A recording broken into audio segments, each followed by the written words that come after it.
Pereira has extended his Wolverhampton Wanderers contract by 3 years now.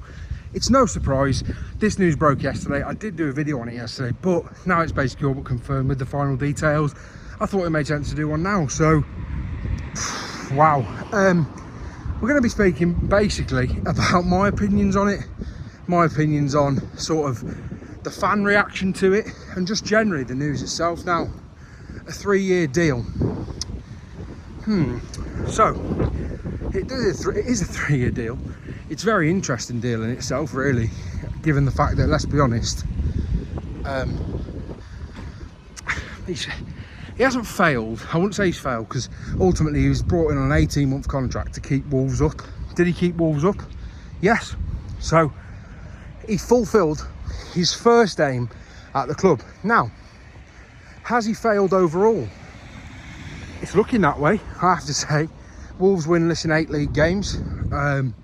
Most managers, I've seen a lot of reaction on Twitter, and to be fair, some of the points are very valid. The one that I sort of tend to agree with most, I think, is saying, you know, most managers get sacked for no wins in 8 Premier League games. But what do Wolves go and do?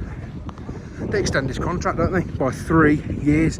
Now, fair enough if it was like a year, maybe, because you could say, do you know what, if he's not great in November, December, which to be fair, it's looking likely, but say Wolves aren't doing great in your November and December period, and then you go, do you know what, we've paid him off a 2-year deal. Do you know what, it's not the worst thing in the world. We paid off about 2 years, fine.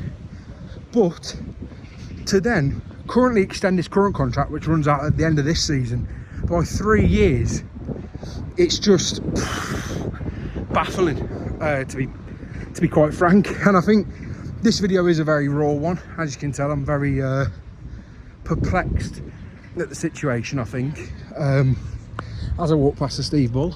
But it is one of them. It's just a very confusing situation. Now, as I've said, I wouldn't say he's failed, because let's be honest, Wolves were dire, leaking goals everywhere, very, very poor under Gary O'Neill. And then ultimately he comes in and goes, I'll steady the ship, give me the players I want, brings in Manetzi and Agbadu in January. Obviously Agbadu a massive part of the reason Wolves stayed up last year. Now, we'll get onto him in a minute, but overall I'd say pretty successful. Obviously towards the end, as I said, he didn't win 4 league games at the end of the season. Now, put that into context, Wolves were over the line. You know, they've beaten plenty of teams in that run, 6 teams in a row as well, of course. Obviously, a lot of those teams Wolves should really be beaten. Not all of them, of course, but a lot of them they should have, or, you know, be expected to get points against, really. So, I think it's, yeah. I just don't really know how to react to this, because it is so baffling. I think if we just take a minute and compose ourselves. Now, of course, I'm not a Wolves fan, so people might think I'm being harsh on VP. People might think that I don't have a clue, which, to be fair, a lot of people have been thinking recently, which is, you know, you're entitled to your opinion. That's why I do these videos. But I think it's one of them. At the minute, there's a lot of, you know, negativity going around the club, and rightly so. Of course, people look to take out their frustration on people. Whether they take it out on me, that doesn't really bother me.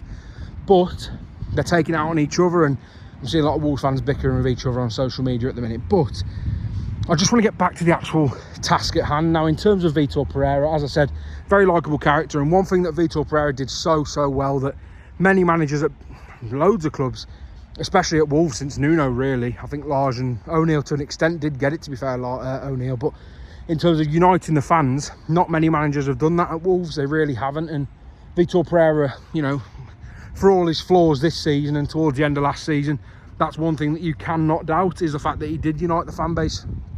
He brought the fans, the players, and even, to be fair, to an extent, the owners together, because it looked like they'd actually got something right for once bringing him in. But, as I say, they've scored 2 goals in the league, both against Everton. They've scored 2 goals in the Cup. Well, 3 goals in the Cup, sorry.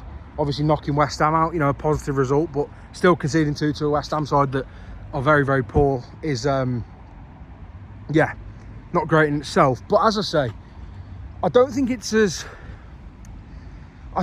a dreadful decision to extend him based on him being a likeable person and having that sort of rapport with the fans, as I've said. But I think most people, and certainly where I stand on it, is the fact that why on earth has it happened, and the timing of it's so strange.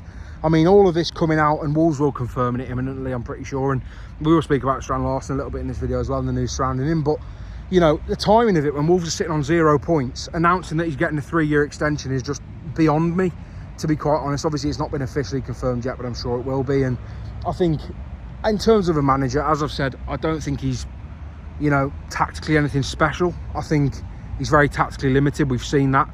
I think it was, you know, it was nice to see something different against Newcastle, but was the actual style of play that different, despite the formation being different? Not really. I didn't think Hwang did a hell of a lot. I thought his subs were miles off it again. And to be honest, his subs have been miles off it all season. I don't know what Fer Lopez has to do to play, you know, Premier League football. The poor bloke. He's come in for a good fee.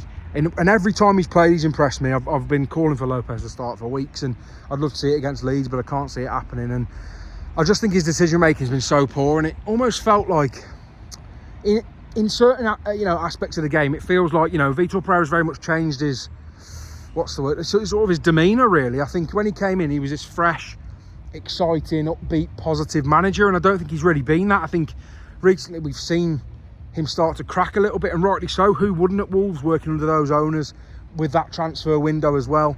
Of course, the window's not been anywhere near good enough. The players do need time to settle, which I want to make very abundantly clear, and maybe people do think that I have been harsh on him at times and harsh on Wolves at times, but ultimately, you know, he's going to be judged on results, and managers should be. That's what they should be judged on for. Also performances. Now, I'm not someone who thinks that just points matter, because they don't always. You know, there's plenty of performances I've seen that have been absolutely brilliant from teams this season where maybe they haven't already gone and won the game. You know, Bournemouth were exceptional at Anfield, and ultimately they didn't win the game. They didn't even get close to winning the game in the end by a 2-goal margin. So, you know, performances do matter, and let's be honest, the performances, the tactics, the subs, individuals playing when they shouldn't, really, or when I don't think they should, and most don't think they should.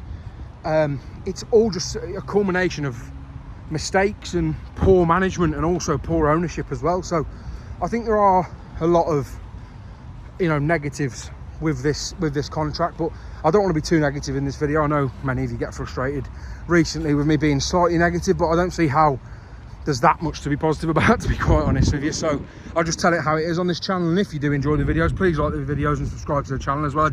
I have met a few of you who subscribe to the channel, which is pretty crazy considering I'm a small account, but it's been really nice to speak to you. Now I want to hear your opinions in the comments, because I know I've seen, you know, mixed opinions on it really, and I think there's a lot of people that agree with it. I think there's a lot of people that also don't, of course, and I think, to be fair, it's probably the majority that don't agree with a 3-year extension, but it is what it is, I suppose. It's, you know, it's out of all of your hands, my hands, everyone's hands, to be honest, other than Fosun and Vitor Pereira. And I mean, from his perspective, you'd be daft to turn that down. You're winless in 8 Premier League games, and the owners are coming to you and going, "Do you want a 3-year extension, mate? Oh, on more money? I'd bloody slap your hand off, son." Do you know what I mean? I think you would. You'd be sitting there thinking, mate, what a no-brainer. What a no-brainer. A pay rise for underperforming, and an extension in terms of his length of contract, and when he inevitably gets sacked if Wolves continue this form, massive payout. So from Vitor Pereira's perspective, I do not blame him one bit, because for me, the opportunity to stay in a place where I'm comfortable, where my family are, despite underperforming so far, and gaining an extension and a pay rise from it, you'd be, I mean, I don't know anyone that would turn that down, if I'm being completely honest and brutally honest with you. So I think it's one of them that it's really interesting. But you know, let me know your opinions in the comments, because I think there are a lot of conflicting opinions. People have also seen it, which I do get to an extent. People have also viewed it almost as a sort of showing their faith and putting their trust in Vitor Pereira to get it right, to ultimately, you know, turn it around, which he's got a big task. I don't think it's impossible, I really don't, because I think some of the signings they've made have been great. I just think tactically he's concerned me a lot this season. I think his man management's been pretty poor with the likes of Fer Lopez, for example, as well. Marshall Monetzi, he must be sitting there sometimes thinking, how am I getting minutes over Fer Lopez here? But in all seriousness, I think it is a very divisive opinion, and I really do want to know your takes on it, because I think there's so many ways you can look at it. I do think I'm very adamant of the fact that it makes no sense from sort of a club's perspective. It makes no sense from a financial perspective. It makes no sense from a tactical or on the pitch perspective either. The only thing is, I would say, is that there's not that many managers in and around that are available. Of course, Nuno is, which we spoke about on this channel before, and I know a lot of people are in the Nuno back boat, which I could not blame you for. But again, he's not going to come back and work under Sheehan Fosun. He's also, to be fair, the unluckiest man in football, having worked under Levy, Marinakis and Sheehan Fosun. So I don't think that'll happen anytime soon. But I'd love to know your opinions on the extension. For me, it's a bit of a mad decision. I really do hope Vitor Pereira turns it around. I really do hope, for the fans' sake and for your sake, that he turns it around. I'd love to see him turn it around. If you want to see more Wolves content, subscribe to the channel. I will be doing a video soon for the Leeds game, previewing that. It will be out this week, either today or tomorrow. Thank you all for watching, and I'll see you all in the next one.